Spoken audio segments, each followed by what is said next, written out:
flipped a coin, okay? You and me. You and me.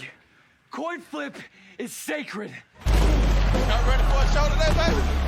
Showtime, baby. We've been waiting all week for this. This is where it happens right here, man. We man up, we stand up. We man up, we stand up. We all we got. We all we got. We all we got. We all we got. We all we got. Hit anything that moves. We're playmakers, man. We the best, nothing less. You don't like this? Trust me, you don't like it. We're between the white lines. This is football. Welcome to the big league. I won the toss. I took the football. Drive it down that throat. Are you out of your mind? Are you out of your skull? Hey, every season is full of defining moments. Let's make this day a defining moment for us in our quest. Game time! Game time! Welcome, everybody, to episode 29, NFL Week 11, the coin flip, 2019 NFL season. We are hot and heavy in the middle of the season now. A lot of survivor pools are absolutely fucked. We can bleep that one out here in a minute, but that was a brutal Sunday. The Super7, Super Contest, GCFFL. I mean, it is tight. There's a lot going on with about 6 weeks left. We have, I think, 2 more weeks of big bye weeks. This one's another pretty big bye week.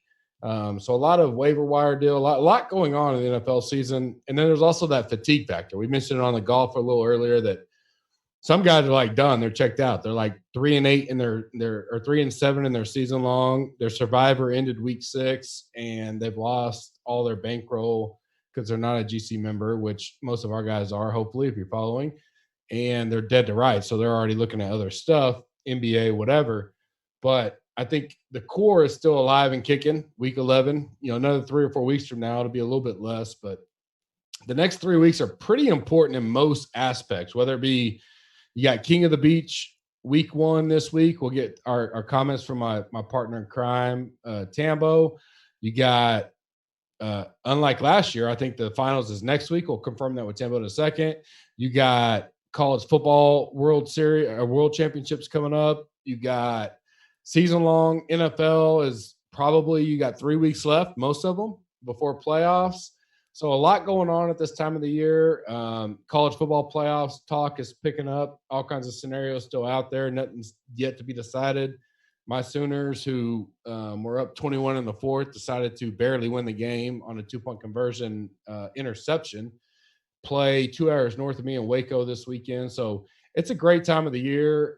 We went from 80 degrees to 35 degrees in the last 24 hours, which has not helped my cold I continue to fight. So most of the talking tonight outside of this intro is going to come from Tambo because my throat's on fire. And I do have, this may or may not be water in here.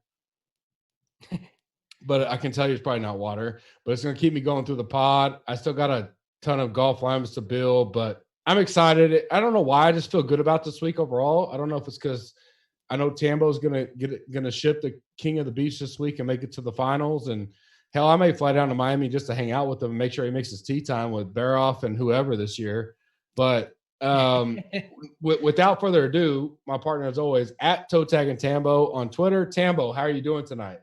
I'm doing well. I'm excited. Yeah, this is a big week, man. Like you said, King of the Beach, excited for that. That's going to be it's always like a little bit of anxiety because you know you're capable. You want to just do your same thing, focus and do it, but you got to do it, right? That's the thing. So, I hope if you're feeling good about this week, I'm hoping it's because we line up on a lot of the same picks. So we'll see. We just had our golf chat, went through that with all the members and whatnot back there and went through all our stuff there. So, I'm like you, still got some golf ahead of me tonight, but the football is the big thing I want to talk about, man. So do you want me to do the sponsors tonight? Make it easy on you? We'll get into that stuff and bang it out right quick? Sure, but I want to ask you a question. Sure. You said something, so I'm going to go ahead and hit it up. We've had a strategy talk all night, and our last deal was up behind the premium wall, obviously. And if you're missing that, then that's not very wise on you. And we'll get into why you should join it. There's right. several $1,000 package on the line to join if you're not in already. I have an opinion, and I'll say it in a second, because obviously I made the college football world, whatever they call it, bullshit. I mean, not bullshit. I love DK and all that, but whatever they call it, championship last weekend. So I'm in it top 50, but when you go into it, is there human nature to overthink yourself, or do you try to go, forget that, I'm just building a bullet like I normally would, and I just got to go? How do you think it? How do you attack that? Because you've been in a lot of finals, a lot of that stuff. How do you do it? Yeah, I think that's you just nailed it, and that's the thing. The experience will pay off. I think our bread and butter is golf, and we talk about it. And we see it all the time with golfers where they get into the final day, and then what happens is they burn themselves up because they haven't been in that spot before, and then they get back there the next Sunday, and you got a little more faith in them maybe for a matchup bet, or maybe they close the door completely. So that's a different story, but it's much of the same. The first couple times, definitely way more nervous, definitely really stressing it throughout the week. And now my focus is just, I'm not going to change anything. I'm going to do what I do all the time. And my biggest thing, I say this, in the lightest terms, but I'm going to let others make mistakes. Not saying I cannot make mistakes, because I definitely can and have many a time, but I'm saying process wise, I'm going to stick to my process. I'm going to do what I always do. And if it works, it works. If it doesn't, it doesn't. It worked out good for me at the start of the season in King of the Gridiron. It worked out good last Sunday to get me into it. Like I joked on Twitter, I had to buy my way in. I haven't played. That was only my second, third, and fourth 1Ks that I played in all season to get into it. And it was only because it's the ending and I wanted to get in. I was that far deep. I had so many seconds. It was the running joke that I was the Ricky Fowler, always the bridesmaid, never the bride. And even on Sunday, it was so funny. The screenshot will show it. I got 2 seconds and a first. So it's like I was happy to get the one, not complaining at all. So I'm going to stick to the same process I've been doing. I'm going to make sure I'm putting in the best lineup and hope that other people do too much stacking or overthink some of this pricing we're going to talk about this week and that sort of thing, and go from there. I'm not going to lie. There's 2 words you say. I don't know the other one, but when you say process and all that, it gets me all warm and tingling inside. I don't even know. Is it process or is it process? That's a good question. Well, no, how you say it's how Chris Jericho says it. So I get the Canadian feel, and I'm like, I get all warm and fuzzy inside. But you say another word, I'm like, I wish I could speak like that. I could make my wife happy if I just spoke like that, because it's natural to you and it sounds like great. And I'm like, fuck, why can't I say it? And I see him on this pod. He says it exactly like you. So when you say it, I immediately think Chris Jericho in my head. So I know all these guys are like, who's wrestling? But wrestling's, it may be a little Undertaker style coming back to life after the last couple of weeks. I know the Slack, which I'll point out, hey, Bucks, if you're watching this, go F yourself, because you said it would never be popular. And it's very unpopular right now. I think it's more popular in the DFS space than people actually give credit for. Like you'll see, not 100%. Just with the, Undertaker rise from the dead gif where he's popping up and sitting there standing up, and that's your lineup coming back to life. But I think people actually are low-key WWE and old school WWF fans, talking Undertaker to Tonka Razor Ramon type days. Well, yeah, and I think the AEW is bringing that out of the grave type deal. Like they're saying we're going old school. Like the pay-per-view last Saturday. I mean, there's a point there where I was like, I don't know if I want my kids watching it. Like there was Moxley's his name, but obviously, Dean Ambrose. So I don't, that match was hellacious. Old school, not mid 80s, Halloween Havoc, Dusty Rhodes versus Flair, Blood, Terry Funk. I mean, that's what I was thinking of in my head, which I loved as a kid, but then I'm watching my kids. I'm like, man, why did I love that shit? Now I'm crazy. I mean, you start thinking about all that, but there may be a couple pods coming up. I may have to get Feinberg out of the ceiling and say, hey, some bitch, let's talk some wrestling, because he's one of the guys that will do it with me. But you will too. Everybody will joke around with it a little bit, but I think it's on the rise for sure. We'll be talking about the Honda, I'm sure, as well, which we'll get into the Honda promo later. But I think that'll be a big conversation there. We may have a fucking ring out the Honda by the time it's all said and done. Exactly. Few drinks. As you mentioned, sponsors and affiliates. Obviously, our best sponsor out there, Super Draft, our season-long sponsor. $10 gets you $10 with the GUT promo. I really don't know how many times I have to say this. Everybody, and I will be honest with you guys. You guys have been phenomenal. In their words, not ours. The GUPS crew has been our strongest, consistent customers to date, on this big push they've had. And they spent some money, not with us necessarily, but out there getting us reach. And Tambo's been our lead guy there talking to them. And they love our crew. Our guys are committed. They're dedicated. They're growing it. We talk about it. We give content. Last week, I think I've had 1 or 2 weeks I haven't turned a quote unquote profit. And last week was like break even to me. But after the noon games, I was way up. Obviously came a little bit back down, but finished break even. I continue, and I share it with the guys, Tambo, JB, and all those. We have so many guys that are like, man, I'm glad you told me about Super Draft, because I do feel uncomfortable in DraftKings. It's so overwhelming. There's so many people, and I went over there and I put $40 in, which I thought was kind of like piddly bullshit in DraftKings, but I put it over here and it goes a lot longer. And I'll play a $5 NBA and they have every sport, right? NFL, NBA, PGA, hockey, MLB. I had a guy DM me the other day. He goes, man, I love hockey, but I love it over there because I don't have to really think as hard. I don't have enough time. And we're not hyping it up because it benefits us at all. It's more because we want to teach people, and anybody that knows us that's in the community, like, I don't promote stuff I don't believe in or play myself. And I've 100% put money into it, and I 100% believe in it. And I reached out to him, Tambo can attest, and I said, if you guys are serious, we're in. If this is some bullshit that you're not going to commit to, then I don't want to be in it, because I only promote people I think that are in for the long haul. It doesn't have anything to do with DraftKings, because I love DraftKings. I have nothing against them. I mean, they've treated me super well, but I'm a big guy that competition, helps everything. And so you can have great of everything. And in my opinion, especially golf, which is our core per se, DraftKings dominates. FanDuel is shit. And I'd say that to their face right now if they came up to me. I said, your product's shit. Yahoo kind of tries, but it's pretty much shit as well right now. And so I've told SuperDraft that. I said, hey, we're working on a deal with them right now. I'll just tell you, hey, if you guys want to make a slam dunk impact into a community, a niche community, if you put some resources into golf next year, I assure you'll get some attention, because right now it's DraftKings and nothing else. So hopefully we'll get to that. But if you're really wanting to try out some NFL these last few weeks, do this, use GUP. You can go to the website, gupscorner.com/affiliates, click it, deposit $10, you get another $10, play whatever you want to play. Once you put it in play, if you win $100 that day and pull it out, you're done. You don't have to roll it over or anything like that. Their top contest right now is a $80,000 guarantee.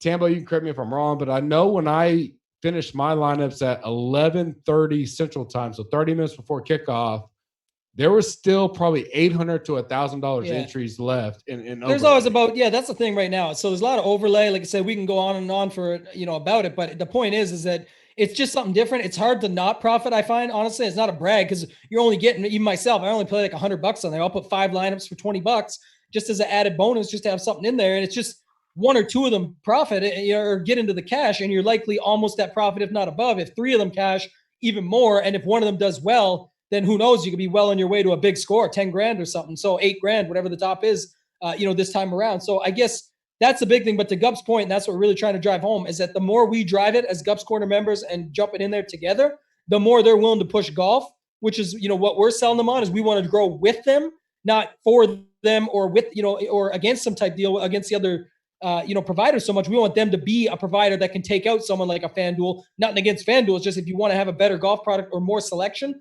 that's always a good thing for the public and for us included, especially for the community, where we can jump ahead and gain a bit of an edge in that way. Well, and I agree. I mean, you go back 3 years ago, like Fantasy Draft and all those guys, they took a risk, and we're trying to tell Super Draft, as much as a risk as everybody's taken, the only person that's capitalized on PGA is DraftKings right now, which they've done a good job, but they still have yet to put a fucking live final out. And so there's opportunity there. And I believe PGA DFS will grow in a faster rate than any other sport by far in 2020. I've said that many, many times behind the scenes to all my teammates, not because it's been our go-to, which ironically NFL was my original. I know you were NBA, and I mean, like, none of golf was like our original, but it's just kind of caught on and we've done well. But I truly believe that. And I think we have enough, with the community members, all that let's support them and give them a chance right now. And the more we support them, the more they believe, and we'll get some awesome contests out there. And I think they're gonna come to the table once we get towards a Masters and all that kind of stuff. But even in January, I think they'll be there. As always, Fanshare Sports, great guys. I have a call with them tomorrow. Hopefully, we're working on some stuff together again. In depth as you can get on ownership. Get the Pro Edge advantage. Use the code GUP, 20% off. They have all the tags and deep in-depth ownership percentages. Obviously, I give my NFL and my PGA ownership, but it's, everybody sees that. It's just what it is. Theirs is in-depth, the tags and all that kind of stuff. and they have a great product. I mean, I like them, or they wouldn't be a sponsor no matter. They're good guys. I personally talk to them, one-on-one a lot. And so we work together. And so I appreciate them. And if you're one of those deep dive ownership tap guys and looking over the trends, they have a great content. So you can get on there 20% off.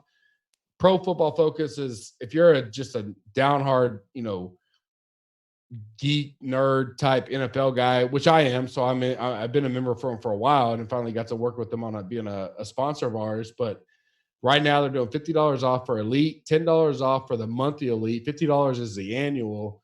And this really comes into play more on the annual. If you want to do the monthly, that's still great, $10. But the annual, you get $50 off. And if you're a big time college football draft guy, off season, transaction, best ball, you want to read every little article or anything that comes out about the NFL team and transactions, this is where to go. It has all the information. It's what I use a lot for my in-depth research. It's a little more expensive, but it's worth it if you like that stuff. It's only for certain guys, guys or girls that may like that information. We'll get into this a little bit later, but as always, rate and review us on iTunes. Right now, that could potentially have a $3,000 or $4,000 advantage to you if you make sure you rate and review us before February 4th. I'll cover that here in the final thoughts. And then also Instagram, Facebook, subscribe to us on YouTube or Twitch. The listener league will be up in a little bit. If I don't already have it up, I don't think I got to it. I did get the golf up, obviously, but it's been a crazy day. Last week, man, the guy had a tremendous lineup. DAG223. I was up there for a while, top 5, which I'm normally not. So I was kind of happy that I kind of got to sweat a little bit. He obviously had Lamar Jackson. He had DJ like me, who got us like 0.5 points, maybe 0. I don't even remember what he finished with. Derrick Henry, great call. Michael Thomas, obviously he finished great, even though he came a little short there at the goal line. Jamison Crowder, who I played as well. His life was very similar to mine, but he just had a couple of pieces that were different. Andrews, who you were high on, the LJ and Andrews combo last week. Ronald Jones, who was almost a plug and play. But I think, and I want to get your opinion on this, I even went a little harder on him when the news came out because I thought everybody would move off him to try to get up. And so I was like, well, I'll just stay here and see how it plays out. Luckily, it played out decent. I haven't had a great NFL year, but this week I broke even, but I stayed on Jones. I didn't move off of him. And the Steelers D was something I didn't play, but I liked in the betting world and talked about it, but it was just a mistake. Not a mistake. It was just something I missed. Overall, a tremendous lineup. I would say cash-esque, but, I don't know that Henry, Crowder, those kind of guys are – they were just kind of GPP plays. What do you think, Tambo?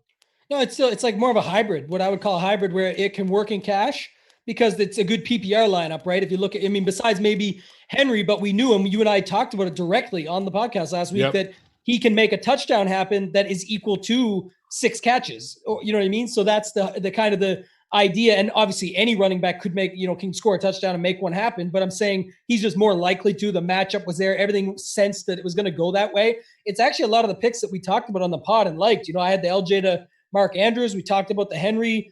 You mentioned like the Ronald Jones thing. That's, interesting. It's definitely worth discussing because he was in play for sure at 4,300. He had the matchup. Everything made sense. I don't know. I'm not going to say anyone who moved off him to get Damian Williams when you get the news Sunday morning made a bad move. But to your point, there is merit to sticking with it because everyone's going to go off of what was still a good play. Yes. So that's sort of how you have to look at it. But I wouldn't say anyone who moved off made a bad play because at the end of the day, the Kansas City offense, you got to think is going to have more chances to score. We know Damian Williams catches passes. One thing we weren't certain on that we've now found out for sure, and there's even more talk today or yesterday, maybe from Bruce Arians saying that this guy can run a lot of stuff, man. This Ronald Jones guy can run a lot of routes for us and we can make him work. That was not sure. That was not certain. So not everyone knew he was going to catch that many passes. I agree. I think because I almost moved a little bit to Damian Williams, but I think where most people made a mistake is they forced Damian Williams because he was $600 more. Correct me if I'm wrong, but I'm on a lot of drugs and out, for fucking being sick. But I didn't say that. But as far as I said on the golf one, I hadn't said it yet. So I'm fighting a tremendous cold and just trying to get through it. But I think I read a lot of guys and they they forced Damian Williams for 600 more, and they moved off of guys they like to make him fit. And that's where I don't agree. Like, if he was easy to move to, and you weren't going to mess up what you already had, or you said, "Oh, I already had a play there where I can move the two," all good. But I had some guys say, "Well, I moved off of this great play to fit in Williams." I'm like, well, why'd you do that? Don't move off a great play because of real quick on that. No, only thing I would say is, and that's why I said I don't think it was a bad move, is because of course this is the way it sometimes seems to work out. But the Damian Williams situation was he was $600 exactly more, right? It was $4,300 for Jones, $4,900 for Damian Williams. Let me tell you what the pivots were. Rhett Ellison was $2,500. Gesicki was $31, exactly $600. A lot of people were on either of those two. So now you could pick your poison, right? You could go up and down or whatever you had to do to make it work. The other thing was at defense. So this is why it was so silly that it worked out, because it was two onesie positions. Tight end, where you can only play one besides the flex, but most people are never playing a tight end in the flex, or not very often. And then at defense, you had the Browns at 2,500, and you had Chicago against what turned out to be a Jeff Driscoll when you found out Stafford was out late. So a lot of people said, holy shit, I can, just drop down from Chicago, or I can drop down from Gesicki to Ellison and go up and get Chicago or whatever, and you can move that $600 around in three real places. So I can see why people did it, is my point. Yeah, if it was exact 600, that's why. No, you're right. If it was a viable if and then type deal, I'm thinking Excel formulas, but then yes, I'm fine with it. But guys that said, like, say they moved off of whatever, some stud running back to go to the next level just to fit them, I don't agree with that. I wouldn't have done that. I would have said, I'm gonna play my guy because I'm already on him. But if I had a 2v2 and I said, oh, this fits now, then yeah, go ahead and mix it up a little bit. And I had a couple of those, like you just said. I went on the Ellison deal. I was on him on the pod last week. I should have just went 100%. Well, I don't know 100%, but he did well once again. But I will be happy. Like, I broke even, like, dead. I think I finished like less than a tenth of a unit down on NFL, which for me has been great this year. Almost break even, and which was, but I had a lot of sweat there at the end. A lot of moving pieces those last three games, so I was fine with it. But some guys, they made like two or three moves and they thought, well, it cost me everything. And I was like, well, why'd you make that move that late? And we get DMs all the time. You do as well. And it's hard, but you want to teach these guys that you can't chase after the eye candy. We talk about it all the time. But if it's a gut instinct and you want to trust it, you also got to trust it. So it's really hard because you never want to teach someone to do this or that. But a great lineup by Dag 223. You get the combo hat and shirt. He hadn't reached out yet, but hopefully he's listening, or obviously if he's a listener, listener league winner, he listens. So make sure you get in touch with us. Tambo, real quick, and we're going to be quick on the main slate tonight because there's some definite spots that we need to talk about, and then everything else is just kind of up in the air right now. But Browns, Steelers, ugly game, your division, you're all about this. Browns minus 2.5. 41.5 over under. What do you like? 120 seconds or less. Yeah, big news today is James Conner, no injury designation, so he'll be back. He'll play, which I think is great news for Pittsburgh. Obviously, rivalries to my Homer squad with the Ravens, but I don't have to worry about either of these two teams right now. My team's beating the Pats and whatnot and smashing them. So, that's good for Pittsburgh. I think having him back should help with some of this Mason Rudolph situation. With them having their backup quarterback all season now, it hasn't been the greatest for them, but if you're going to use Rudolph tomorrow, I would say that you definitely can go off of the quote unquote shower narrative with James Washington, because, his college teammate, he's definitely coming around. So that's starting to come to fruition. 690 for one touchdown last week, and then 4 and 69 the week before. I think that's a play or a stack that you can use. It definitely looks like they're gelling a little bit more now. And then when you have Connor back in the game, it's going to force defenses to adjust. So that could open up even more in the back end if a safety's cheating or whatnot, to try and get to the middle and then get some play options so you can pass it off to him. And then for the Cleveland side, the big thing is Hunt, right? So you talked about him last week on the Audible, which was 3K. We brought him up together and said, hey, can we do this? And your take was, you think, yeah, we got to hear a little bit more, but we both had a feel you could. And sure enough, 9 targets, 14 DK points for 3K. So that was a phenomenal play. Definitely a reason to get on board with us. Be there for the Audible on Saturdays. It was one we talked in depth, and it definitely made a game changer for folks on the main slate. He's up to 5,800. I think that's still pretty fair. I do think that Chubb now becomes contrarian, just because now people think, oh, you got Hunt there, you can't use Chubb anymore. Chubb's still their workhorse. They like using Hunt in the passing game. So I think that works out well. And especially because, they haven't been able to get OBJ going. And then the other guy, the last guy I'll talk about quickly, is Jarvis Landry. My gosh, this guy made some amazing catches for them last week, won a touchdown, just some sick catches. And that was another good one for him. So he was 9 for 97 and 1, pissed me off, missed the bonus by 3 yards on the 100 yards. But the week before that, he was 651 and 1. So he's really shown up for them. He's doing the old school Miami Dolphins, Jarvis Landry, just making the right catches, but he's doing it with a little bit of depth of target now. So that can pay off as well in DK. And I think he's still a fair price for sure. I agree. I definitely think, especially showdown wise, obviously, do you think two defenses are going to be chalky? And then if so, having one in your captain, is that too chalky or no? No, I mean, that's probably not chalky because it just doesn't happen enough no matter what you see. I think What's funny is what you brought up is the two defenses thing. I think recency bias is like, besides golf, which is our bread and butter, I think in showdown, it shows up most often. So if you see a wide receiver one be in the main lineup that just ships all the showdown money, everyone next game is like, well, if Amari Cooper just went over the money, now I need Emmanuel Sanders with my Garoppolo lineups or whatever it might be. And everyone just saw the two defenses pay off. And now they see another game where it's like, okay, this is a shitty game. It's a division battle. They're going to be two defenses squaring off. They're both pretty good defenses, right? That you can say, the Browns have showed up plenty. We've seen it. Got a great secondary. Myles Garrett. Olivier Vernon is still going to be out. I should have mentioned that. But still, they still got Garrett there on the pass rush. And then Pittsburgh, who just laid it on Goff, as we suspected. And I wrote it up in my article, talked about it on the pod last week. I think that people will think that. I'm not saying don't do it. I'm just saying it's funny that the minute you see it go off last game, everyone's all aboard for this game. No, I would rather it. Great point. And I would have rather it be a 42-41 final Monday going into tonight or tomorrow night to hit the double D versus what it was. Because you're right. You're dead right. Recency bias plays in. I don't mind playing a defense or being, different in there. Obviously, the contrarian play will be load up on offensive guys and hope it breaks out. I don't necessarily see that, but you can do it differently. You can definitely do it differently. I just will say this. If you study the lineups and look at the whole season, like since last year in Showdown, very rarely does two defenses show up in the same winning lineup. Like almost never. I don't even know the exact numbers because I don't have them in front of me, but from looking back at slates and studying it, it's almost never. So I wouldn't go back and chase it. That's for sure. Less than 5% for sure on the numbers I looked at last, which was a couple weeks ago. But definitely. I do like Pittsburgh. I do like Pittsburgh defense. I think on a short week, they'll be able to expose Baker as far as what his weaknesses. The one thing that worries me is that it's in Cleveland, right, and not Pittsburgh. And so I just don't know where this game will end up. I'll probably go light on it because everything else we got going on. But being a Slack, we'll obviously update there. Betting standpoint, I'd bet the Browns if it was me, and I'm a homer, or I'm not a homer. Sorry, I'm a whatever you want to call it, square. But I'm just saying, I think that at the end of the day, this is the spot when everyone's just done with Baker that he'll finally show up. And it's not, like I said, like you said, it could be a letdown spot. The Steelers are on the road. There's so many division game in the dog pound. There's so many factors. I think it's a fair number to take the Browns and expect to bounce back.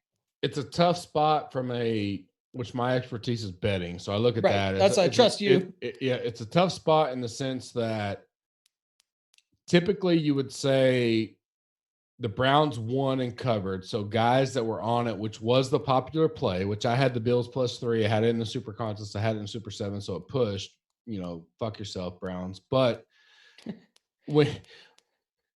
so coming here, most people will be on that. And so I'm like, well, but then the Steelers, obviously covered outright and all that kind of stuff. So it's a very fine line in that sense, but I do think the chalk-ish play, if you're going to play it, would be the Browns at home. And so I may lean the Steelers. My power rankings say the Steelers. But for me, as far as anything else goes, it's just a lay low and watch it again. Yeah, but I'll play a little showdown to have a little action. I will probably play the Steelers as my captain because I think, just like last week, I think you could have a somewhat scoring game, but they have such a high potential to score a touchdown on a turnover, fumble, interception, anything like that, I'm all about. I think they could do it. And then I can load up on whoever I want to. I don't mind playing Chubb and Hunt as a dual running back as well in showdown. I don't know. I know you mentioned it, but would you play both of them? Yeah, I was just going to say, you can play your Steelers D. I don't know. Like I said, it's your expertise, so I trust you.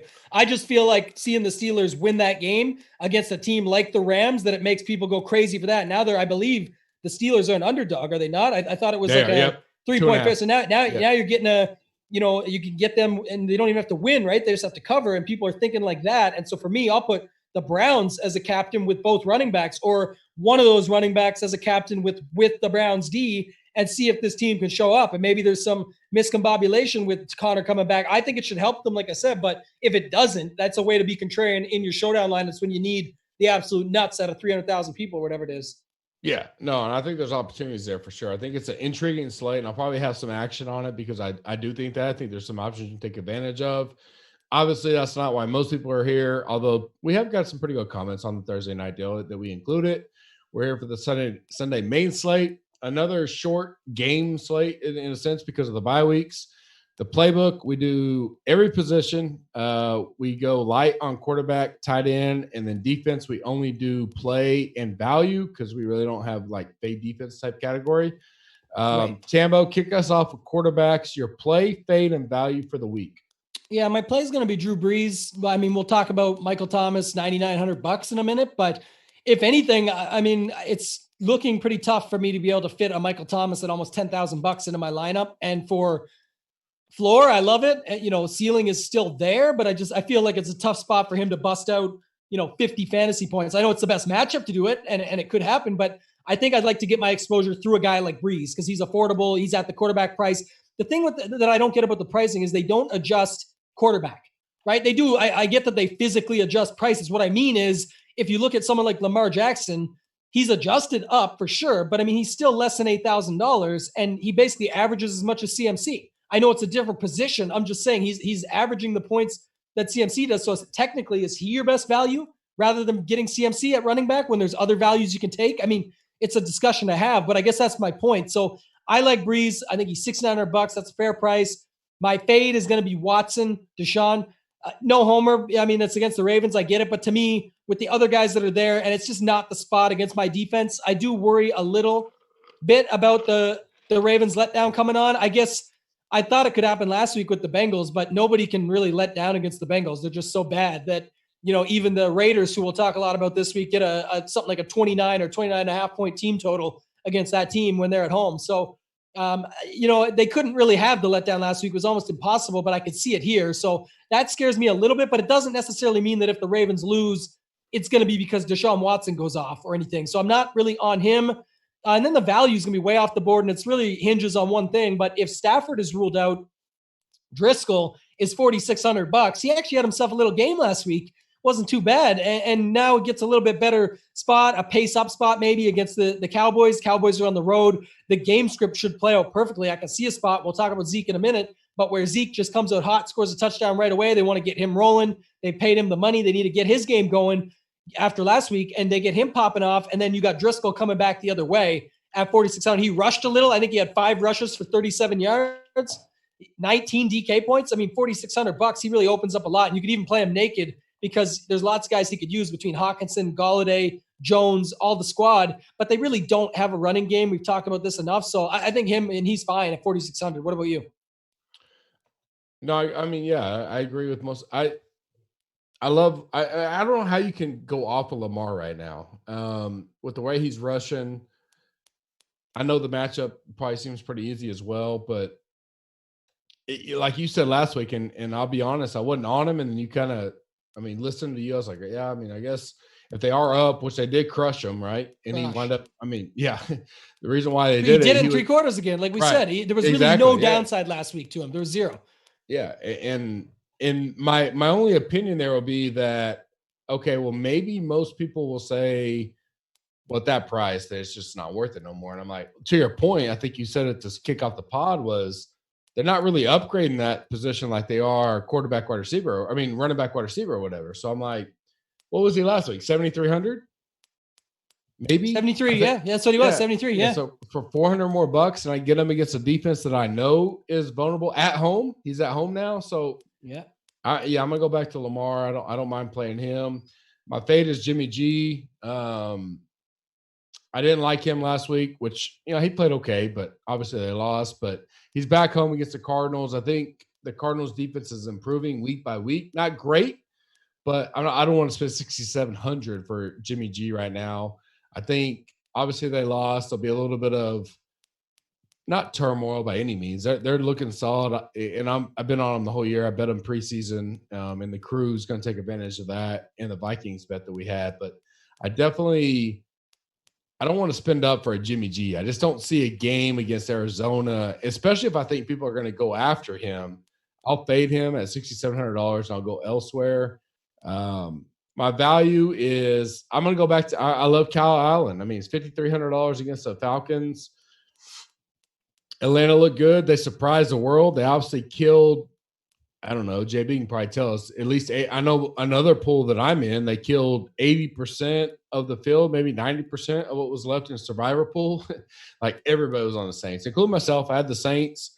And then because I had 3 alive in there, I went Saints, Chiefs. And so my one-off was the Chiefs, and that didn't work out too well there at the end of the game. So I'm out of all survivor pools in general, but Saints is the worst thing you'll ever see of all time. Oh, at home too. I just makes no sense. Off a bye, like it's funny. I forget where it was I heard today, but they talked about bye weeks and how everyone automatically assumes off a bye they're healthy, they're good. There's no way they can fucking lose. Sorry, but I'm saying it's funny. It's actually like sometimes it can get the team out of the rhythm. Right where they're coming off. I think it was I was listening to Adam Levitan and Evan Silva talk about it, and that was just funny they brought that up. And I never even think about that myself, and that's actually funny when you hear it because it's so true. What if they were hanging out all week? What if they didn't really do much didn't do much working out or do anything? They used it as like a vacation week, and now they come back out of rhythm. It's funny how you don't think about that stuff though, right? You just roll with there's no way they can lose. They're the best. They're at home. They're off a bye. So I don't know. We're all guilty of it, but I think that's a good point to bring up for future. I 100% agree, and yeah, to keep in our mind. So I like Allen. He's 5,300. So for the value point against Atlanta, which I don't think the defense is like, I don't think they changed the world in 2 weeks off of their bye as well. So I don't mind Carolina. They're probably going to be one of my stack options at the end. I have a couple I'm choosing between, but for $5,300, I'll take Cal Allen. You got Greg Olson there. You got CMC, which I don't mind paying up for this week, depending on how we think things will shake out. So I'm on Allen there. I'll roll it to the running backs quickly. I like Le'Veon Bell. I know that's kind of been when's he going to have that breakout week, right? Everybody's kind of waiting on it. I can't guarantee it'll be this week against Washington, but I kind of go look at it and go, all right, 7,200. If not now, then when, right? Like when is he going to have that big, 60-yard touchdown catch and then have a pretty good running game? He's on my wheel right now. It's obviously Wednesday, so we have a lot to think about. He's probably my 1B. My favorite play is Josh Jacobs, which I've been on for many, many weeks, and I'll stay on him against Cincinnati at $6,900 at home. I love Jacobs. I love the Raiders. I will tell you right now, they're one of my stack teams. I'm all over that stack there. So I'm on Jacobs. My fade is Kamara. I don't know where he's at right now. Like he just hasn't done anything just amazing. They're on the road at Tampa Bay. I don't know where the Saints are in general, coming off the loss. There's a side of me that says, okay, do we say we got to get Kamara back involved in the offense? Because it's not really been there. Although he's done decent, like he just hadn't had that big blow-up game that I envisioned. Last week was one of them. I thought he was going to just go ham, and he didn't. And so I could see it, but for me at 7,400 right now, Wednesday night, I'm going to fade Kamara. I like Joe Mixon as a run it back type play. 5,500 value against the Raiders. I think the Raiders can give up some rushing yards, or he may catch a couple out of the backfield. I think the quarterback, young guy, rookie guy, got a little bit of his feet wet in the second half, played a lot better. I watched the second half of that game last night. He looked better than what the stats would show. So I'm like, all right, if I'm going to stack that game and I want to run it back with one guy, Joe Mixon's the one guy I think I like at 5,500. And then I still think Jones for Tampa Bay is underpriced here this week. So I'll go back to Ronald Jones. I don't mind that. I think they're going to continue to use him. He's 5,200. The Saints, we saw, I think they can give up some defensive stuff. So Tampa Bay's at home, so I don't mind Ronald Jones as well. What about you? I want to get your take quick. I know we talked about adding a little back and forth, not to blow your voice up, but you mentioned you like CMC, but didn't really go in depth there. And I think that's one of the biggest decision points, not just for me with King of the Beach, but for everybody this week. You got Zeke for $1,500 less, Dalvin Cook for $1,600 less, and then you got CMC at 10.5. But the thing about CMC is his price didn't change. He stayed at 10.5. He moves back at home, and it's against Atlanta. Should be a pretty good spot. But what's your take on CMC in general, and then him versus Zeke at 9,000? I'd go CMC all day versus him, in my opinion. I don't mind him at all this week. As you mentioned, right? I don't, especially being home against Atlanta. And if the perception is going to be Atlanta found this miracle defense after 2 weeks on a bye week versus the Saints, yeah, I'm more inclined this week to go to him than I was last week. Although I do like Dalvin Cook at home against Denver. If I could, and I hadn't done it yet, but if I could find a spot to get CMC and Cook in and kind of build around that, I would do it all day. But I'd go CMC over Zeke all day.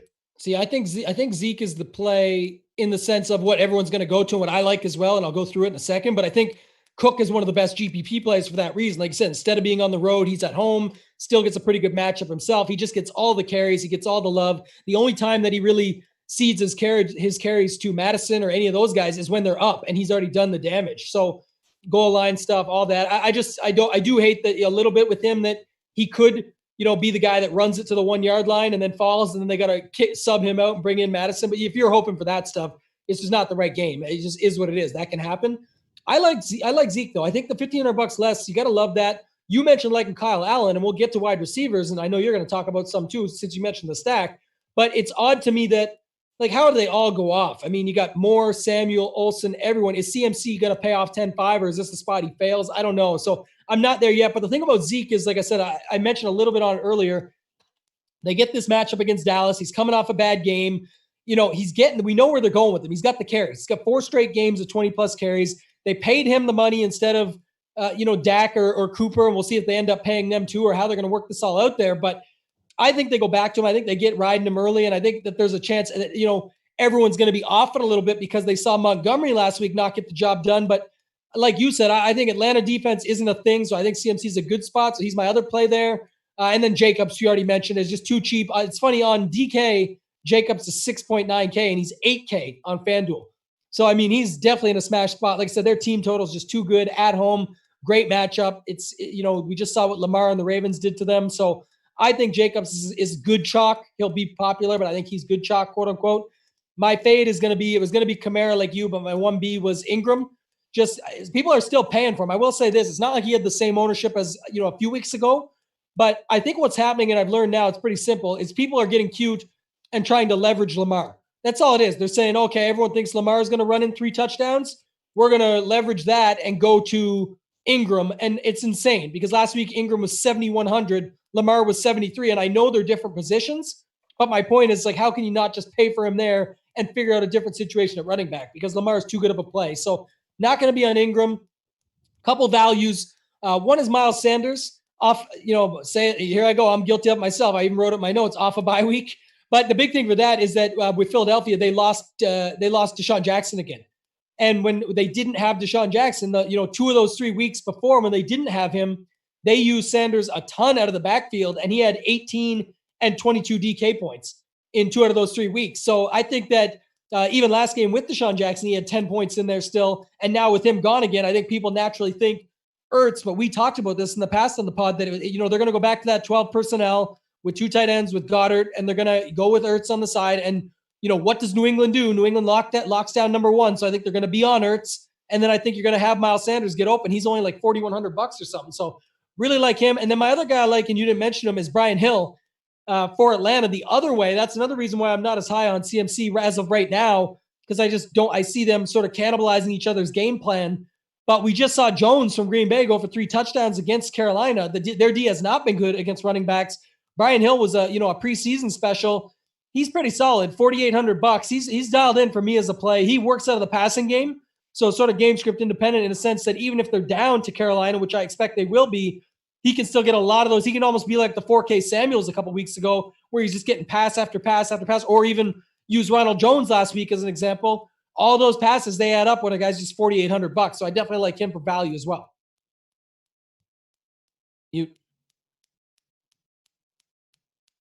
Sorry, I don't know if I said this on this one, but I've been muting it because I'm coughing my lungs out over here. So I apologize. That's why Tambo's carrying us tonight. Nothing there. I really disagreed with. I think you were spot on money. Obviously some of the guys. There's a couple things you said I really agreed with, so I need to go back and look at that. Ingram. So is it a completely off, or you just feel? No, like I said, the pricing doesn't add up. Like he's almost the same price as Lamar. And again, people are going to say that doesn't matter because it's a different position. You always are looking at that. If I'm looking at if I'm looking at a wide receiver that's 4,800 or a running back at 4,800, and that's my main build, I'm going to try and get in the running back that's 4,800 because he's got the workload. That's what I'm saying. At quarterback, they're not bumping the price. If you look and you play college football, matter of fact, I'll toot your horn for you. Just want a ticket into the college football world championship. Off $39, which is going to be huge, going and play for $50K. That's amazing. My point is there, though, is you see the quarterbacks priced up to like 14 grand. Correct me if I'm wrong. They've got these quarterbacks. Like I think I saw Hertz's price was up there at like 14,000 at one point. Is that right? Right. I mean, yeah. If you have a running quarterback, especially on the main slate, it's definitely mass value. Like there'll be 2 times their running back. To your point, whether it's 14 or 10, like Trey Sermon or Kennedy Brooks may be 59, and then Hurts will be 11. Like he's gonna be double. And maybe I'm wrong on 14, but my point is, if they can do the pricing that way in college, they could definitely do it in NFL. They just haven't yet for whatever reason, and that's okay. We need to take advantage of that. I'm just saying that's my point. So how are you ever going to pay for Ingram? He has no ceiling. With Lamar there is zero ceiling ever available for Ingram. So I'll have zero at all times unless Lamar gets injured. Hopefully, knock on wood times 1,000, because I don't want that to happen. But you get it, right? There's just no point 100%. In going there. Why don't you kick us off on wide receiver, 2 plays, a fade, and 2 values?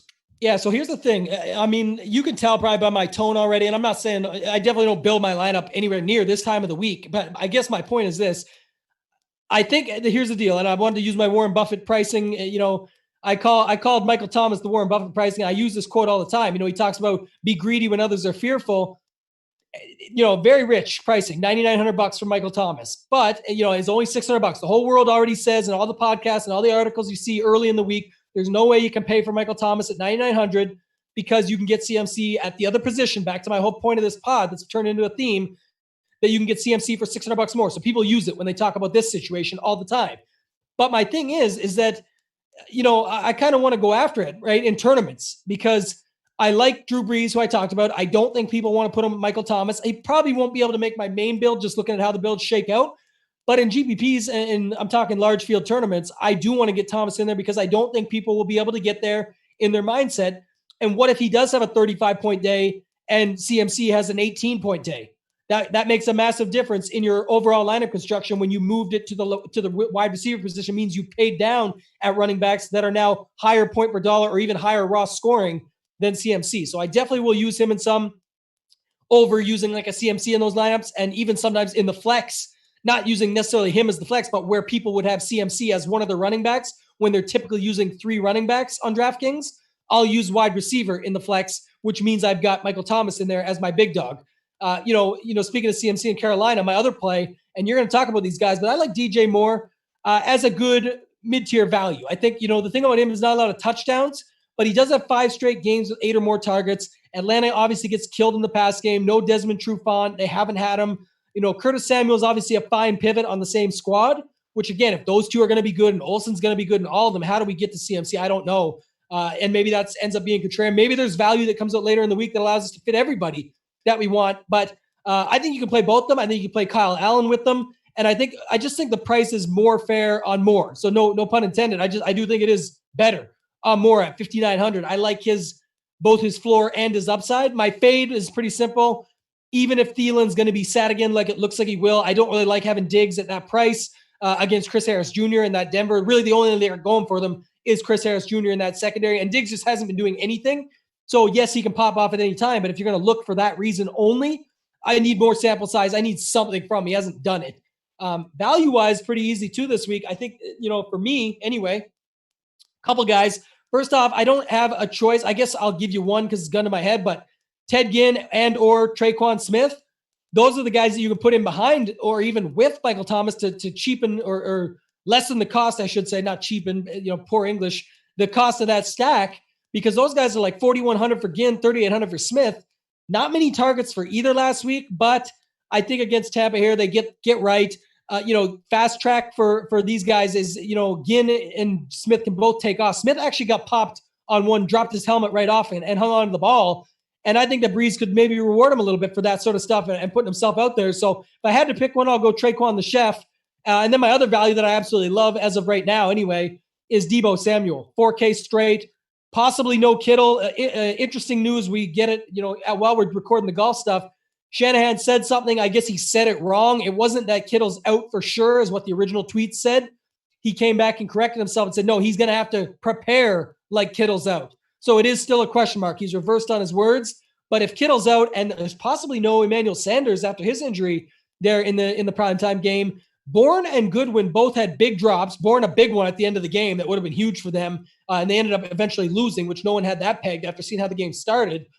Russell Wilson just does it again. He's a phenomenon, just putting it out there. But then also in the media the day after, Shanahan said, they asked him about Dante. I wouldn't say no one there, sir. What's that? Oh, on talking about it? Yeah, you're right. I'm just saying that this is, the general public. Yeah, and we know what we know about that. But Shanahan did come out anyway on Monday and said, or Tuesday, whatever it was, and said, as far as Dante Pettis goes, he said, listen, we given this guy his opportunities. He hasn't done anything with them. He said he's had his fair share. So, Shanahan's pretty straight and narrow guy with his coach speak from what I've seen. Small, limited sample. But, that opens things up for Deebo. They've used him a ton. 7 targets 2 weeks ago. I believe 11 targets this week. And they use him all over the field. They create stuff for him. So I think he's a great play at $4,000. What say you got? Yeah, most of that definitely agree with. I don't have much. Very interesting week at wide receiver overall, because I think you're gonna have to make some tough decisions on MT and then where you go running back wise. I like Gallup. I think against Detroit, and I think the way they may play Cooper, that he could be a great one-off. And I think because of his price, which if I'm not mistaken is $6,300, it's expensive, yeah. I don't think many will be on him. So I may be going kind of off of the, right. There's a ton of guys I can sit here and mention that everybody's going to play. And if you're listening to this pod, then I'm going to tell you guys I like for sure, but I want to give you a couple guys that kind of stand out to me outside of that. And Gallup to me, because of the situation in Detroit, who we've seen get burnt in the secondary time and time again, at $6,500, I don't know many people are going to be on him. They'll just say, well, I'll just play Amari for $77, which $1,200, we can argue how important that is.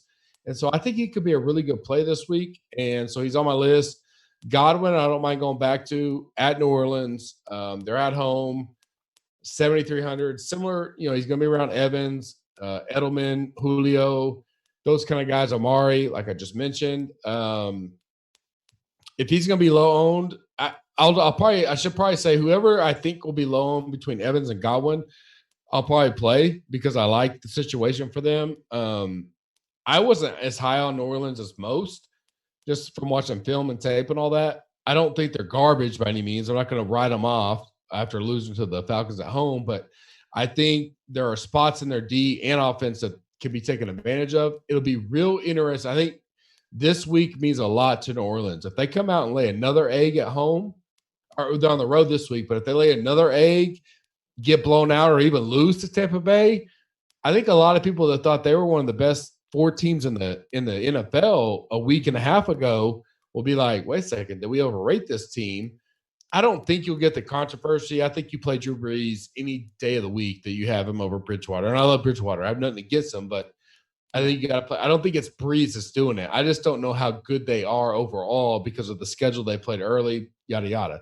So I think Tampa Bay can score if Winston doesn't take too much, doesn't get too crazy at home, and he just lets it run out. I think they can score against New Orleans for sure. So real quick on that too. Funny you mentioned, because we talk about the Evans Godwin debate all the time, so I think that's good to bring up. But popular follow at Hayden Winks on Twitter, he put out today, this is kind of cool actually, did up a chart, and he said this might explain when to use Chris Godwin or Mike Evans in DFS.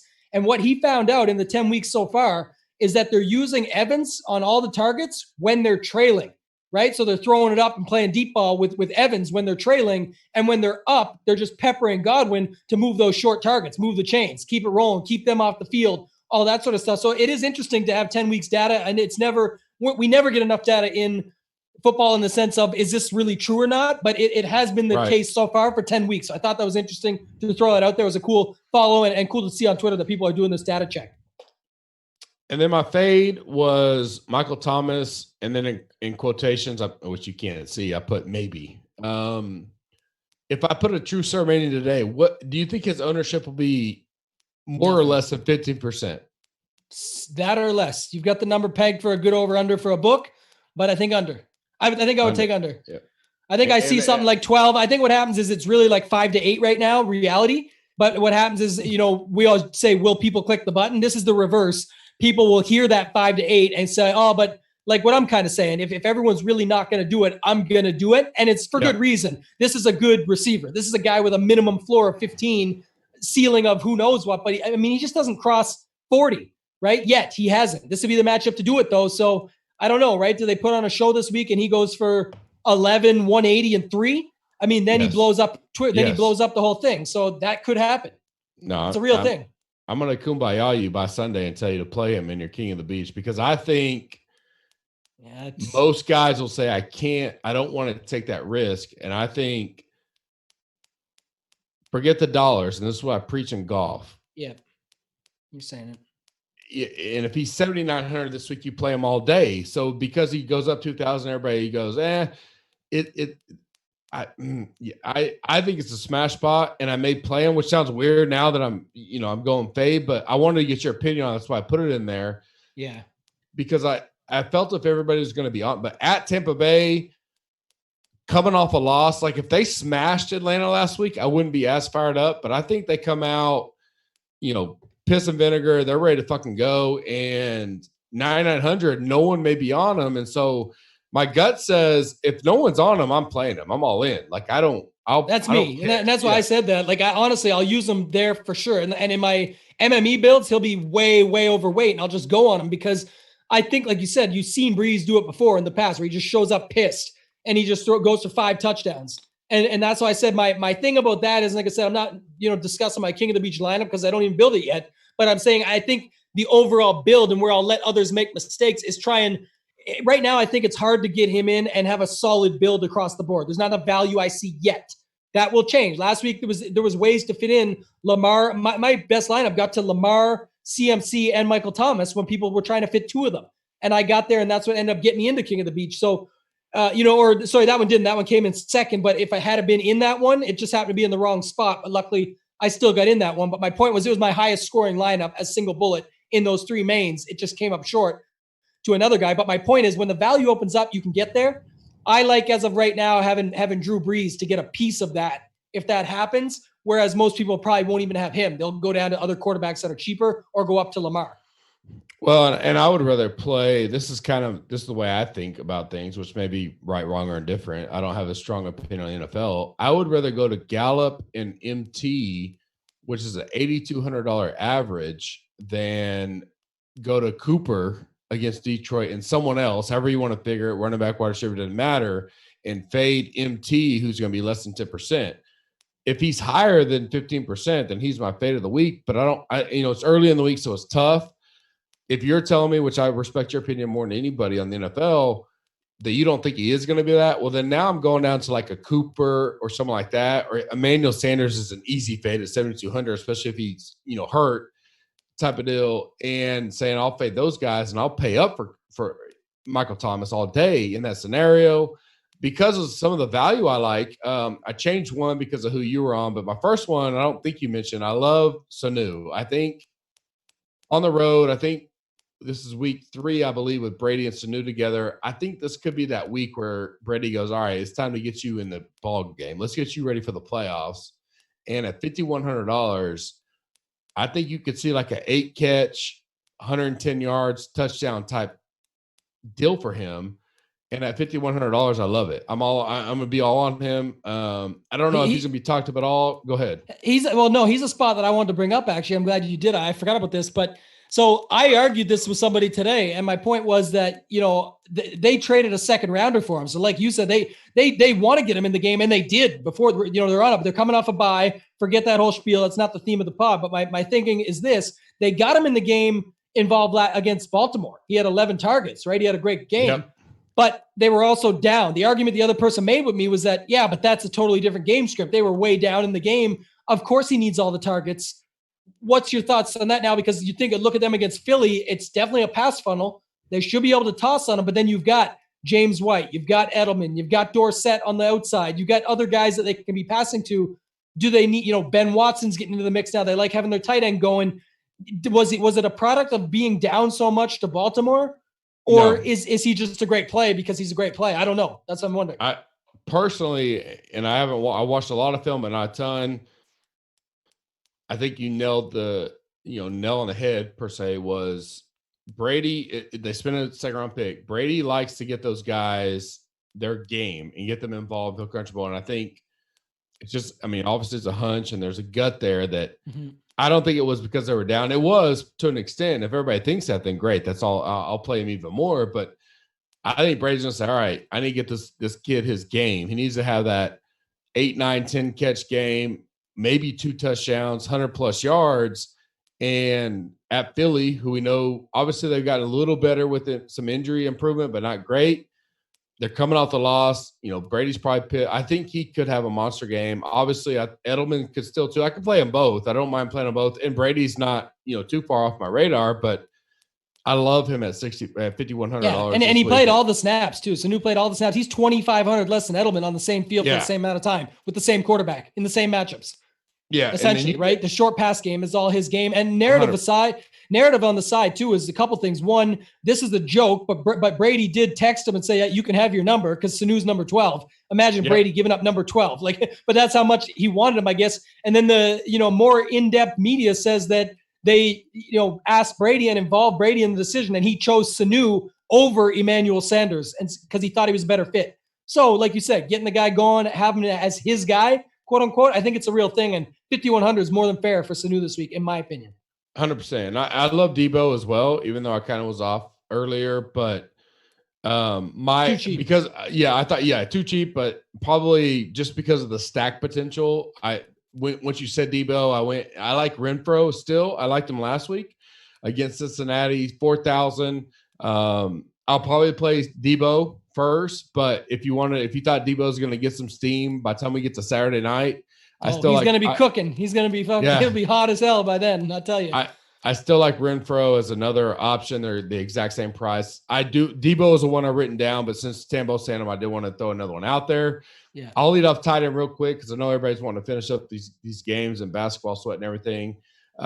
Andrews is my play at tight end. I'm just not getting cute there. That's just my position this week to say, hey, I'm just going to play him, right? I'm going to go, whether I play LG or not, I like him. I know he's 6,100. I think I can find some value by the time we get there. If I don't play Andrews, my value is Olsen. I'll start there.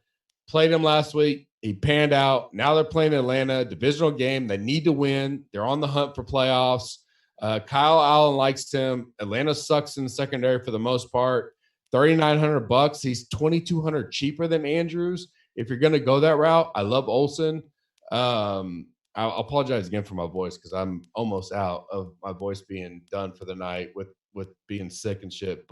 And then my fade, which may be a cop out. You can tell me if I am, but if Kettle plays, I don't like him at 7,000. If he doesn't play, obviously that's an easy fade, but I don't like Kettle at 7,000 if he plays. What is your play fade and value? No, because I won't call you a cop-out because the false news today. And the reason I say that is because it obviously is the best matchup in football for a tight end. So you're definitely making a bold fade if he plays. But I'm with you. I didn't like him at 7K even. I'm not even a huge fan of his backup Dwelly because if Kittle is out, I know he's much cheaper at 3,400, but I got some values I'll give you in a second that are still under 4K and just right there with Dwelly. But my play first off is going to be Jared Cook. I'm going back to this Breeze stack. I'm still loving it. Like I said, if you can't get in Thomas or you don't want to get in Thomas, or even if you want to have the backup to Thomas, you could still fit in a guy. He's 4,400. He had 10 targets. He only had 3 less targets than Thomas in the same matchup where they were down last week. So if you're talking game script, like we just did with the Sanu factor, they were down just as much, and he only got 3 less targets than Thomas in that matchup. So, I mean, I don't expect 10, but he's also 5.5. He's 5,500 less than Thomas, and he's an end zone threat for them. There's a lot of options there with Jared Cook at $4,400. My fade is actually your play and Mark Andrews. I think you got to pay down this week. I think the running back, there's not enough running back value yet. There's not enough wide receiver value yet. So I want to pay down. And then the other thing is the values that are there. The other thing with Andrews is that what he's done is at an absurdly low usage rate, right? Like the guy just isn't even on, like it's just when he's on the field, yes, he gets all the usage, but he's just not out there enough. I guess they kind of cancel each other out. So it is what it is. I'm not going to go too in depth on that. I just don't really like paying up this week for those pricing. And then my two values, I'll give you two of them. I like them both. They're the same price, 3,600. I can't remember if they're 36 or 39 now. I should have this in my notes. I apologize. But OJ Howard and Ebron. The Ebron one is simple. Doyle's not practicing right now. If Doyle's out, I like Ebron. He's just got so much upside. We've seen it in the past, not necessarily with – go ahead. Both 36. 36. That's what it was. And I think you said it. Olsen's the guy at 39, right? Yeah, you said that. So that makes sense. Okay, yeah, 3,600 for those guys. That's what it was. $200 more than this Dwelly guy. Dwelly showed up on Showdown a little bit and did people their number there. But to me, OJ Howard's back in the mix, so I definitely like that. And now he gets a really good matchup. The Saints are actually I think they're the second or third best matchup than Arizona, so he fits in there nicely for a good matchup. They got to get him more involved. If Lattimore is on Evans, which we suspect, and if they are trailing, they'll want to go to Evans, but if they can't, they can lean back and go to the point that I brought up from Hayden Winks there. They can drop back and now go to Howard in a good matchup, and he could get peppered with targets at 3,600. That's huge. And then Ebron's always got multi-touchdown upside, and if Doyle's somehow out, that would be a great spot for him as well. Once again, I believe I said hammer OJ Howard last week, which I did, and I still I hit my nuts and I break even. That's how I feel about NFL. It's so fucking frustrating. You miss one spot, you're wrong. It's like lottery, man. You need all the numbers. You need all 9. I know you always get lucky and get close, but you got to have it all. It's for a Powerball, man. It's big time. It's tough. I know JB's back there. He's like, motherfuckers, in this show, I am ready to go to bed, and I am too. Defense. It's pretty cut and dry for me right now. Maybe you'll change my opinion, but my play is the Vikings and my value is the Cardinals. Like $1,500, and we saw the Jimmy G of potential turnover city. Not that the Cardinals are world beaters, but we've been off of the cheap defenses for a week or two now. But I can see the Cardinals return a value of $1,500. And I definitely like the Vikings against the Bengals. Is there anything that I'm missing either with those two or something that's just obvious I'm not paying attention to? No, I think they're both good choices. Not what I had, only because a couple other reasons. Like I really like one defense this week so far, and I always dig into defense later in the week. If you guys, again, aren't subscribed yet, recommend it. My article last week had the Steelers in it written up in depth, and they were, I believe, the highest scoring defense on the week, and it was just everything in the right price, everything in the right place. I put it all together in that bottom section there with sort of the treasures of the week. And I thought they made some sense when everyone was on the Browns. So that was a great spot. My one this week, just that stands out right away for me, is the Raiders. And the thing about this is they're a little bit priced up for what you want to see the Raiders at. They're not, world beaters to your point of team defense or special teams, but I do like pairing them with Jacobs. I think Jacobs is a smash play. And here's the thing. At home.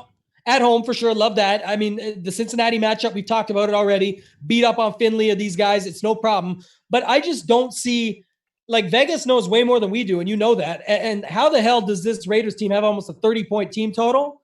And they get it from who? Renfro and Waller and Carr and Jacobs? This is just not a high-powered offense. So to me, the defense has got to do some scoring here. The special teams, something's got to pop off. And even if it's not necessarily that they're taking a pick 6. So I'm not saying they'll be the highest scoring D. I'd like to hope they will be, because I'm going to have some of them. My point is that I think they do enough to put the Raiders in the position, which is why I love pairing them with Jacobs, because they get a couple picks on Finley or a couple sack fumbles and end up right back in that red zone or in that end zone. And then bam, Jacobs smashes in 2 or 3 touchdowns. I think it's a perfect pairing. For value, I couldn't really find much at this point, Gub. I like your call in Arizona. I think the Saints, just because our typical target is under 3,000, anybody against Jameis, if they really are in, again, like you said, we don't know. They could suck, and we could find this out. But I don't think they suck. I'm just saying I think at 2,900, it's worth finding out against Jameis. Do they come back fired up out of the gates, played hard last week and didn't play hard at all last week, didn't get it done, and now they show up and get practice hard this week, and they got to go out and get the job done at $2,900 against Jameis. I don't mind that play at all to get some exposure in that sense. No, I agree. I great call there on the Raiders. That was a swing and a miss by me. I definitely will change and have. I don't mind the Vikings still, because I think similar situation. They're at home. They're $100 more. I think Denver played well and won with that quarterback, but I think the Vikings D at home will destroy him. Oh, here's a funny one. We talk about pivots. Zeke and the D. If you got Zeke and Jacobs in a lineup with the Raiders D, you can drop Zeke $100 to Dalvin Cook, pump the defense up 33 to 3,400 and get the Vikings. And now you still got Jacobs for what he does, get your piece that way, and have your Cook with the Minnesota Vikings D correlated and do that. This motherfucker's building lineups while we're trying to do lineups, and JB's over there pulling his hair out like, God damn, no wonder we can't get out of here. That's okay. No, I love it. I wrote it down. I just wrote exactly what you said. I wrote down because that's how much I respect you. Let's roll with our stacks tonight. I will go second. I have one done. I'm flipping on my second, I think, a little bit, but go ahead and lead me off with your two favorite stacks. Breeze, like I said, I'm rolling it. I don't care. I don't know if Michael Thomas will make my main, but I'll definitely have him in tournaments. So Breeze, Thomas, and then any of those guys I said, Traquan, Ginn, or Cook, any of those guys, even Kamara. If you want to get different, I'm with you. I'm not seeing it as much. I like the pass catchers. And then my other one is Driscoll with Golladay, Marvin Jones, Hawkinson actually is another guy that would fit in there. So, and then I'll write up two more in the articles this week on the site. So premium members will see that in the back end with the stack attack. Raiders is one for me. I definitely like them. I have no issue there. I didn't really talk about Cook, but I did a little bit. I did say I'm on him, so I don't mind Vikings. But it's really limited. I'll go Cook defense and kind of wait to see how everything else plays out as we get closer to Saturday. But I think they smashed against Denver. I don't think I can go the quarterback route. You could go tight end there and have luck, but I could keep it as simple as Cook in the Vikings defense, and hell, I could still stack the Raiders with that and double stack the Raiders, Vikings, and then throw in some stacks there. So that's kind of where I am right now. There's some mini stacks I have available that I've kind of talked about a little bit. As far as like Sanu, maybe, White and all that kind of stuff. But I like enough about the Raiders that I can mix and match that and the Vikings that's where I'm at right now. Betting contest wise, as I mentioned, Super7's hot and heavy. I am leading the field by 2 with that. Not because I really have to, because I don't, contrary to popular belief, to quote Lean on Me, I don't have access to any of that. And people may think, oh, bullshit. I don't because of that. It's not in my realm. It's not what I do. It was a great point brought up. I've never to date won any of our contests we've ever done. I've finished in the money, but I never won it. I'm now leading the Super7 by, I think, 2 full games.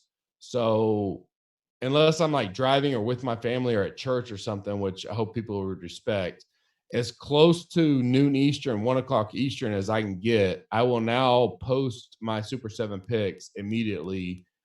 Just to be, I don't think anybody questions our ethics or anything like that. I hope no one would, and I don't think no one ever has to date, but I feel it's right to do so because I'm up there, and I just don't want that out there to people thinking whatever the hell they could think, because I really don't give a fuck, because I know we don't do it bad, but well, it's all timestamped too. Like for anybody, you're speaking. I appreciate that, Gut, but so everybody knows.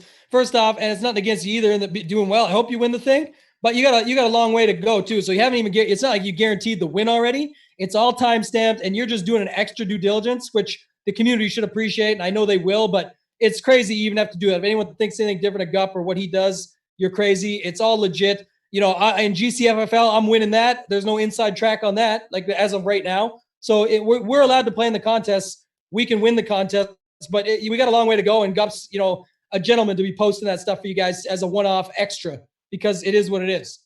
Yeah, and I'm winning my GFFL as well. So that's a little bit easier to try. And mainly just because I just want to throw it. And again, I will say this. If you're one of the guys that are trying to get your lineups in, I will tell you this. And my wife watches this. She's probably in there watching right now. She fucking at 11:35 didn't have hers in, and she was trying to get in, and it was slow. And I was like, that's your own damn fault. Like, I'm saying that to my wife, the queen of Gup's Corner, who everybody's going to meet at the Honda. But so if you're a guy that's in there at 10 minutes left and you're trying to cram it in, like, that's on you, right? At least get your picks in prior to, and then if you need to make a change or whatever and something's crashing, email us, DM us, do whatever. We'll get it fixed. But don't be that guy that like rolls around at 11:45 and wants to throw your lineup in and be like, hey, I can't. We're obviously trying to improve every day. You should be, to your defense, you should be able to put your picks in whatever. But if we have 1,000 people slamming it at 11:45, like we didn't really expect that all the time. We're trying to improve, and we'll improve this week. This week will be better than last week. But I told my wife, I said, well, if you don't get it in, you don't get it in. That's on you. That's your fault. I put mine in literally after this pod. No later than Thursday, I put my first round in. So I have them in there. And then if I want to go adjust by the time I see injuries and all that, I go do that Saturday night, very rarely Sunday morning. So I'll be locked and loaded. And then I'll post the one that's winning it all right now up there so everybody can see it, which means I'll probably lose like the next 4 weeks in a row. But whatever. I don't really care. I enjoy the contest. I want everybody to have fun. But long story short, what are your two favorite spreads our favorite picks against the spread this week in the Super 7 with the Super 7 / Super Contest lines? Yeah, I like the Texans +4. Again, it's not just going against my team or anything, just to hedge emotionally or anything. I just think a field goal decides it. Like I said, if any letdown spot, like I mentioned earlier, this will be it. And I think I think I'm going to predict the score this week directly. And the score is going to be 27-24 for the Ravens. Houston's going to cover, which kills everybody. And everyone thinks this game can't have points. So the under 50 bettors out there will lose when it's 51 points. And Tucker kicks a field goal for the win. 27-24, Ravens win. 51 points goes over, and the Texans cover. Nice. And then sorry, I got too excited on my all-out prediction, all in. But Carolina -5.5. We talked about every play on their team this week. Atlanta let down after they just won their mini Super Bowl against the Saints in the division off a bye week where they planned for it. Got up for that game, no doubt. Now, meanwhile, we got the Panthers lost a tough one in snowy Green Bay. I think this is a spot where the Panthers bounce back. We'll have to see if CMC buries me or not. We'll figure that out as the week goes on. Yeah, so my one's Panthers. I'm in on them. The second one is there's a college football play that I have laid a pretty good amount of money on in Vegas already. I'm waiting on some movement to release it to the community. It is a potential 6-star. This NFL bet is a potential 6-star that I haven't released. And I'll just say that like loosely because I've only released like less than 1% of all my plays ever. So to have 2 6-stars in 1 week would be an all-time like craziness. I don't know if I'll get there, but I think the Vikings absolutely demolished the Broncos. Like 38-10 type deal. Like I think the 10.5 isn't in play. I think it's a trap number from Vegas to try to hook in some of those Broncos. 10.5 sounds good. It's not even close. I think the Broncos demolish it. I'll be on the Vikings. It's my free bet of the week. I don't know what rating I'll be on yet. Obviously, the community members will get that, but it will at minimum be a play for mine, and then we'll have to figure out where it is by Sunday. But I love the Vikings this week, -10.5. Obviously, the Panthers I love with you. Dog of the week, outright. Real tough this week. I think the Chargers are in play. The Jets may be a little bit of a cop-out because they're +1. So I'm going to go the Chargers on Monday Night Football.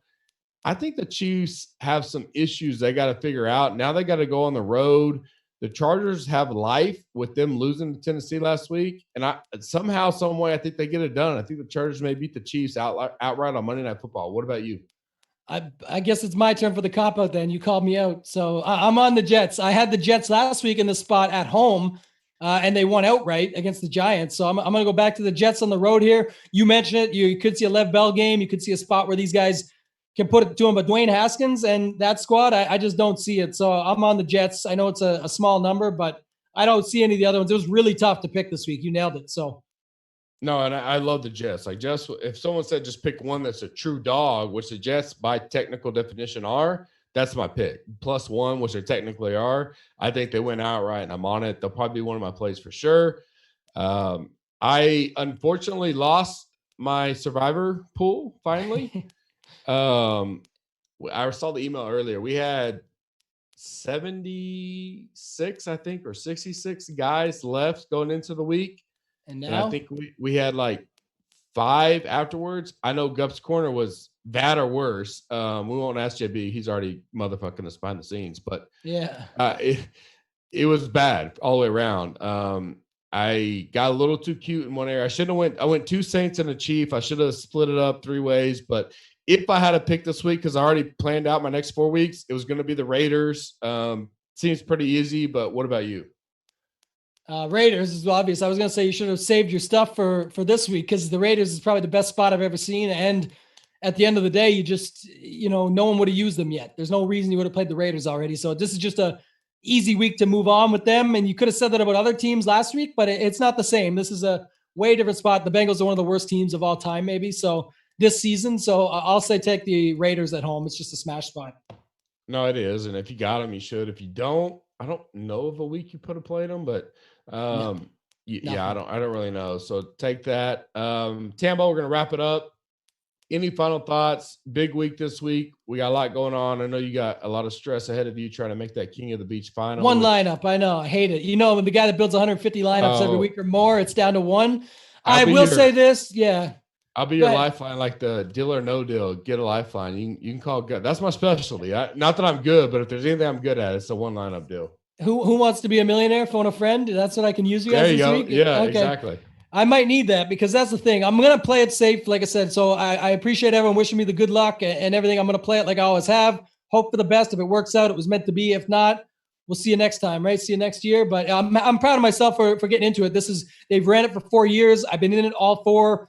2 of the last 3, I got into the live portion through that, but I made the semifinal every year when it was 180, 200, and 200. I was in every time. So not a bad showing for King of the Beach. I'm excited about it, but I want to get down there for sure. That's my next goal. No, and I may just fly because my boy OG's right there. You fly into Fort Lauderdale, right? That's what it would be, I believe. I think it's right on South Beach, so I can't remember which airport. Yep. I'm not getting too ahead of myself. I just know that this year they made it so it's next week. So I will literally, if I get in Sunday, I gotta book my flights immediately and fly out on Thursday, just 4 days later. Yeah, I have a direct flight to FFL, so I may have to roll in there just to have fun. We gotta get there first. We gotta get there. Oh first. Yeah. Let's not jump ahead. As always, join us Saturday night, 7 Eastern. That's can be movable. We have a lot of things going on Saturdays. Last week, I had a customer event, so we moved up a little early. Regardless of when we have it on Saturday, you can join us or you can get access to it at any time. I guess a lot of people didn't realize that. No, maybe that's on us. I've tried to talk about it a lot now on all the pods that all of our private chats and private videos and all that, they stay on the website. You can go in there and chat and click Emergency 9 or click, the Audible, and it'll have the history.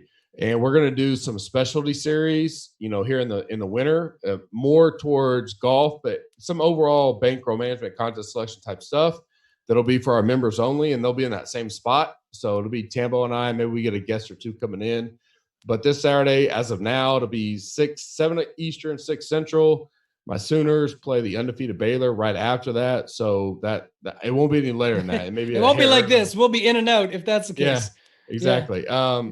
Be sure to get into the Slack, hashtag live chat questions, throw some questions in there. The football's doing great. Golf was a little rocky tonight, but I get it. Everybody's kind of not in it. Make sure you join Gups Corner right now. We mentioned it earlier. We give all the reasons to do it. Gupscorner.com/memberships. Check it out if you haven't already. If you want a discount code, go check out Tambo and Kenny Kim's golf podcast. They have the only discount code going right now. So if you want to get an advantage of that now and jump in, as we mentioned, we launched new combo Gups Corner shirts, HV3 shirts. All the money goes to charity to the HV3 Foundation. You can go check those out. The Honda Classic giveaway, we talked about it a lot on the golf tonight, but there's going to be 6 ways for new members and current members to get in with a bonus 7th way. We're going to have a landing page and a flyer that goes out this week. And as we get into Black Friday, we're going to have a huge push for that. And then when we roll out our new golf premium tools for the TOC and the golf package for 2020, another huge package going out and huge discounts.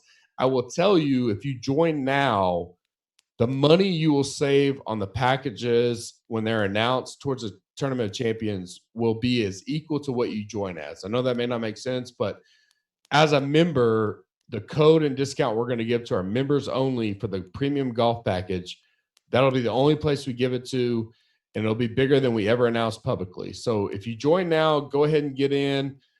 Then you'll get that code, a week or 2 before the Tournament of Champions, and you can add on the golf tools package. You get more entries into the contest, and you get it for cheaper than anybody else can. as of now, the Honda Classic we're going to pay for your airfare from anywhere to Florida. Lodging for the week is already provided. We got a house about 3 miles away. Tickets to the Honda Classic every day, so up to 5 days. So we're going to be there. I'm going to be there Tuesday night through Monday, but if you can only come Thursday through Sunday or whatever, we'll work through that. That's up to you, but those are the days you can be there for the whole week. We got tickets to every round. We got 2 rounds of golf provided. One will be at another course, and then one will be an entry into the DFS Open that we mentioned earlier, DFSopen.com if you want to go check it out. We're a sponsor there. Those guys are doing a great job. It's going to be a massive event. You don't want to miss it. Go ahead and get registered. And if you happen to win our prize, we'll refund you back the money.